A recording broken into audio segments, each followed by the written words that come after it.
Good evening. It's 6 o'clock. I'd like to call to order Independent School District 721 to order. Janelle, please note that Mark Bartuszek and Danny Havlicek are absent from the meeting. Let's stand and say the Pledge of Allegiance. Pledge allegiance to the flag of the United States of America and to the republic for which it stands, one nation, under God, indivisible, with liberty and justice for all.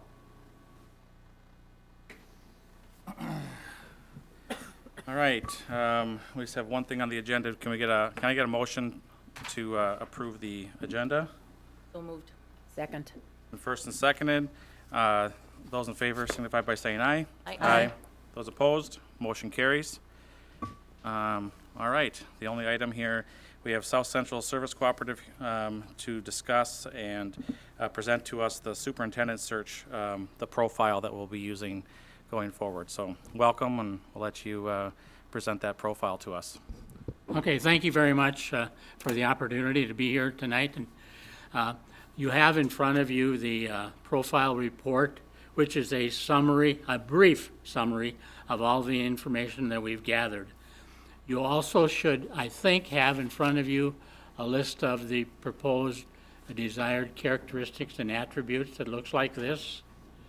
And then you should have another one called the New Preg Profile Summary.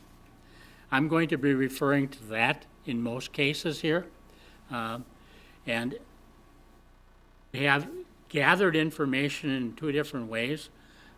One way was to gather information through individual sessions with staff, with board members, and or with the public. Those were held last week. And we've had the online survey that's been active for a number of weeks. I can tell you that there were 627 entries in the survey the last time I checked with it, and that was late last week. And the breakdown there is, and congratulations to everyone for their participation. We've done this in all of the searches that we do, and this is by far and away the best representation we've had for online entries. As you can see, of that 627, 414, were by parents, or about 66% of the responses were from parents. Certified staff, another 101, or about 16% of the total. The community, there were 37, which is about 7%. Support staff, another 30, which is about another 6%.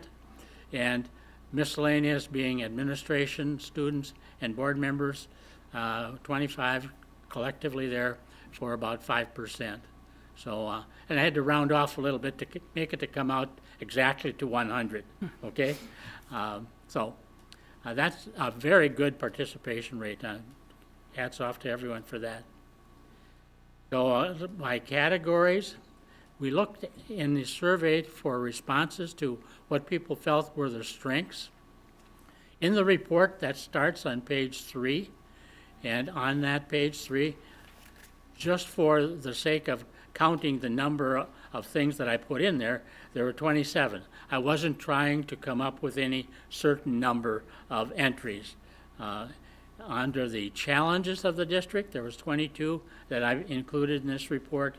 That's on page 4.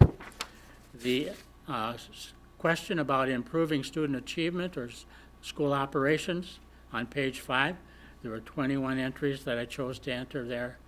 And then the desired skills and attributes, I put 21 into that list, which is found on page 6. You need to understand that that was our choice to put those 27, 22, and 21 in there. We could have had several, 70, 80 in each, but the purpose wasn't to make this report long. It was to give you an idea of the kind of things that were included in the report. So did you ostensibly combine some things then? Pardon? Did you combine some ideas then into one? Yeah, we did Okay. combine some ideas, you bet, exactly. Tried to make sure that we entered some different things in each of those categories. And under that desired characteristics and the attributes, we're presenting to you 10 attributes that we believe summarize the input into a manageable form that can be used when it's time to evaluate candidates through the interview process. The board will have a copy of these, and so will the community committee, and they will be reacting to those as well. When it's time for you to evaluate candidates, you will be asked with that list of characteristics that I would like to have you approve tonight. You'll be asked to put a point value on each one of those characteristics.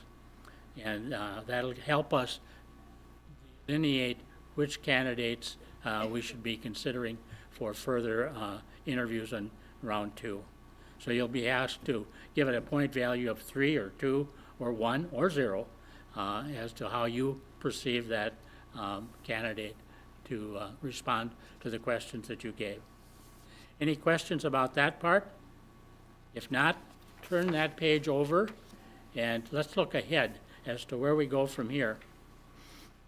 The application period does close on February 8th. We do have a community committee in place. That's 12 members. I have contacted those 12 members this weekend and indicated to them that they'll be getting further information when we get closer to interview time, and just kind of introduce our program to them. Number 3 on that list, we're going to finalize the candidates to be interviewed on February 13th. I can tell you that at this point, we have 2 completed candidate applications, and I'm expecting at least 2 more have indicated they will be submitting something, but I don't have it yet.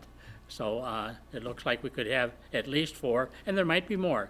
It is not unusual for candidates to submit their application close to the end of the application time period.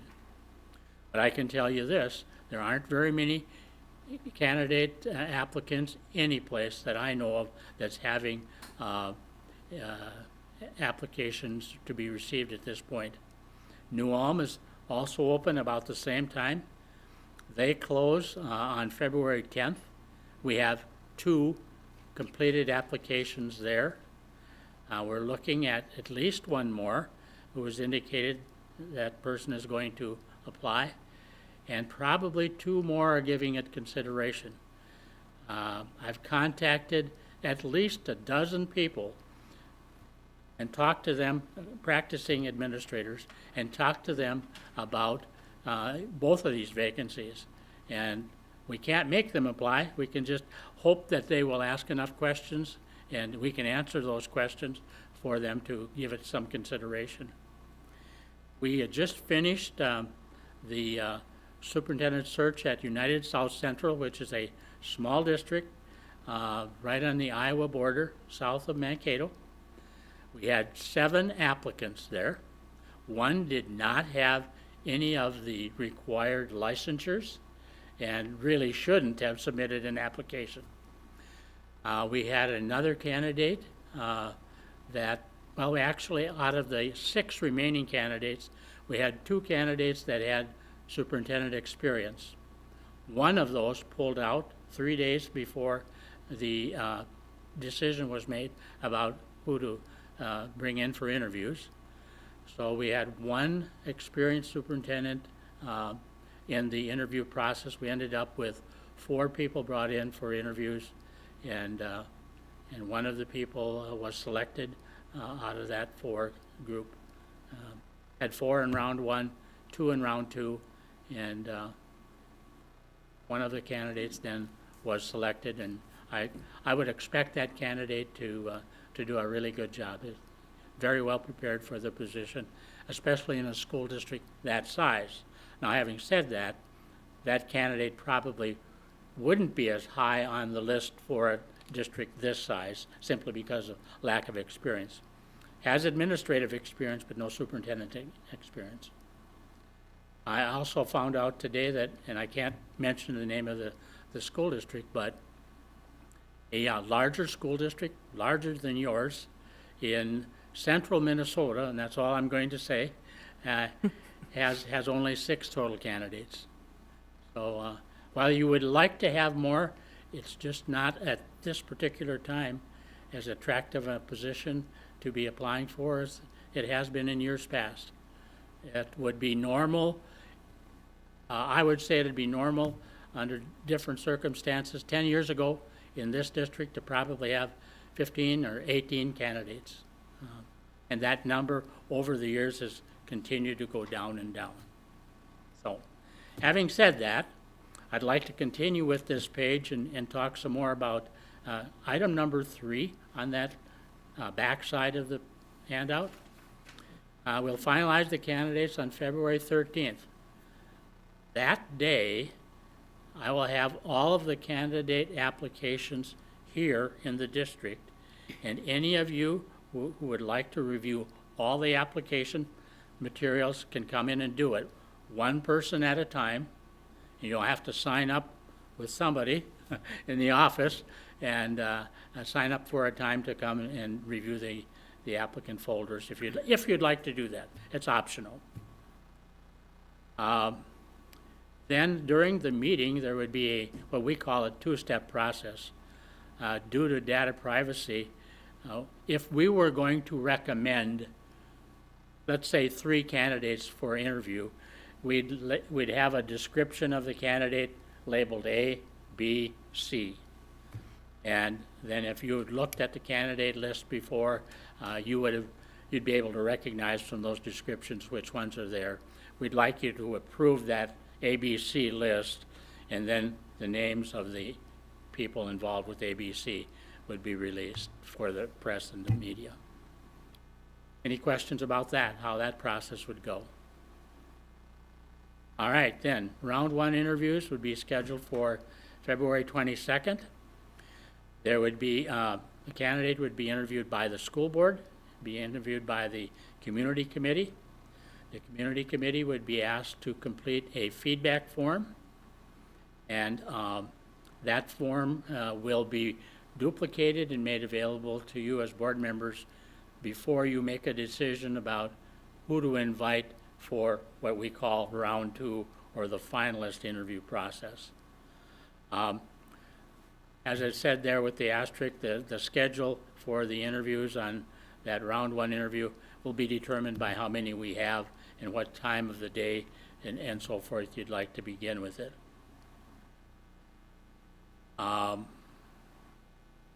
Round 2, number 5 on that page, should be 1 candidate on February 27th and another one on 28th. If, for some reason, you'd like to interview 3 candidates, we would want you to interview 2 on February 27th and 1 on February 28th, because following the interview on February 28th, you need to decide which candidate you're going to offer a contract to. That round 2 interview has these component parts to it. First of all, the candidate would have a tour of the district and the community. Usually it's done by the superintendent, doesn't have to be. That's a local decision as to who would be doing the tour. The candidate then would have a conversation time with an administrative team, and that administrative team has the opportunity to ask any questions they would like of the candidate. They too will be filling out a feedback form that will be made available to you. I should have said, I have to back up here, I should have said that on round 1, the questions to be asked by the school board and by the community committee are prepared by us as the search team. And the second round of interviews for the finalists, those questions are your choice of questions. And to help you sometimes come up with questions that should or could be asked, we will give you some sample questions from searches we've done elsewhere, and you can pick or choose some of those or come up with your own. That's totally up to you. Number 5C, that the candidates there on each of those days would go to an open forum where interested people from the community and staff could attend. I think that's scheduled to be at the middle school. And that's usually at 4 o'clock in the afternoon or 5. That's something that we can adjust whatever time you would like that to be. Maybe if you have it at 5, you have more community people available at that time than to do it at 4. So that's a 1-hour thing. At the end of that hour, the candidate would be asked to give a closing statement, so to speak, as to why they want to be your next superintendent. Excuse me, do you kind of MC that or host that in some way? Or is that just like a free-for-all, the community gets to come in and just yell questions? That open forum? Yeah. The open forum, I would like to have you attend.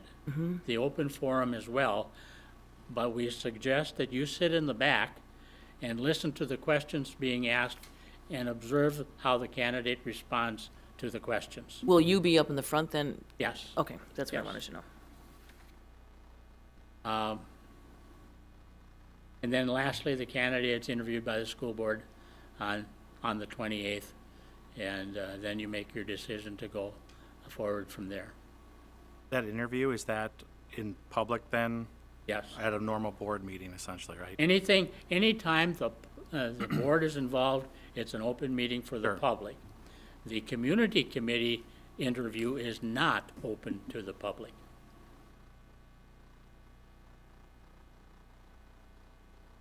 Questions about the process? The community committee, how was that selected, and what was the process that the 12 individuals were identified for that? We have an outline that we give to the administrative staff here and of the kinds of people to be on there, and then they talk to various people. There should be some teacher representatives, usually chosen by their association, some administrative reps, some community members, and so forth. And then there's a good variety of people that are on that list of 12 people. So all members appointed by the current administration? Yeah. Would be fair. Okay, thank you. Along with, I actually assisted as well. Yep. So I was a representative from the board who assisted with Sandy, and we went through, based upon your guideline of so many teachers, so many admin, so many community members, so. Correct. Is how we selected it. Correct. You have a good variety of people on that committee. I got the committee list last week. I was very impressed.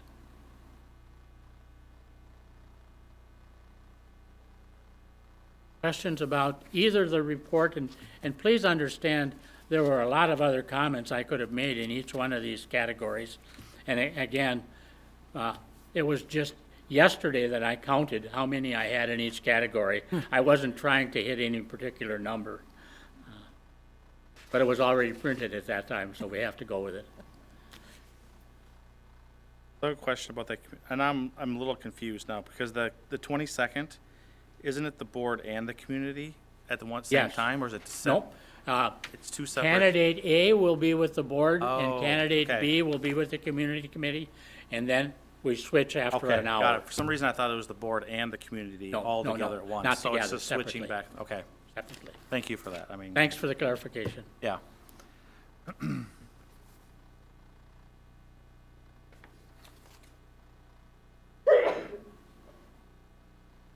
Any thoughts or I don't know if you've looked at the list of attributes and characteristics.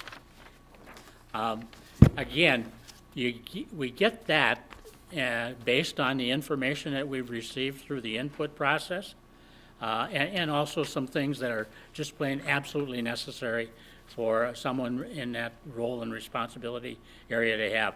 Obviously, communication skills and being able to communicate both in spoken and written form, being a good listener and collaborator with others, and evaluating outcomes effectively. Having some financial knowledge of what a building budget or a district budget looks like. Obviously, you have a finance department that does some of the detail work, but you have to have somebody in the position who understands how school finances are established. Strategic planner came up often in the reports of the online survey. Some personality traits, having experience in understanding rural cultures and understanding the importance of being visible in the community, being a team builder, hold people accountable, and resolving issues and solving problems. Somebody who is a visionary is number 7. Being able to evaluate what good educational practices are and what's needed to meet the needs of today and tomorrow for our students. Personal characteristics would be such things as honesty and ethical practices with students, and have it be delivered with humility as well. Number 9 is some culture and diversity understanding of the different student populations that the district serves. And then lastly, being a motivator again, and having the ability to mentor those that are staff members and help them reach their highest level of ability. A lot of standard kinds of things on here, but very reflective of the online survey and the other input sessions. Can I ask a perception question? Are we perceived, is the New Prague School District perceived as a metro district or as a rural district? Or are we just smack dab in the middle? I would say I'm you're looking at kind the of question. in between. I'm looking at the number 5 personality traits, and it came up in another one that said understanding of rural cultures. Do you have any more information about that? Like what that means? Like, I love farmers kind of thing? Because I love farmers. But I'm wondering what that specifically means. Well, I think just understanding rural culture, so to speak. You are right on, on the edge between the metro area and the rural area. But I think you have to have understanding and of both of the areas as well. Okay. I guess I would use that word as like outstate versus metro. The more than rural, I guess, is probably the word I would use. Okay. Just to, because I think we face different issues when it comes to funding and Yeah. everything else. So I think that was. I know what you were trying to say in that one. Just reading through all the survey results. So just a different cultural. We have a different culture than what Minneapolis public schools would Yeah. have versus someplace outstate.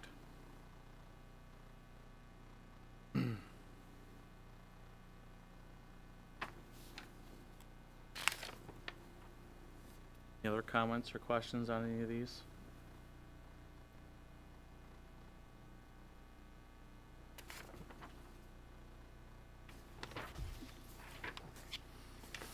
All right. I would entertain a motion then to approve these 10 attributes for our search. So moved. Second.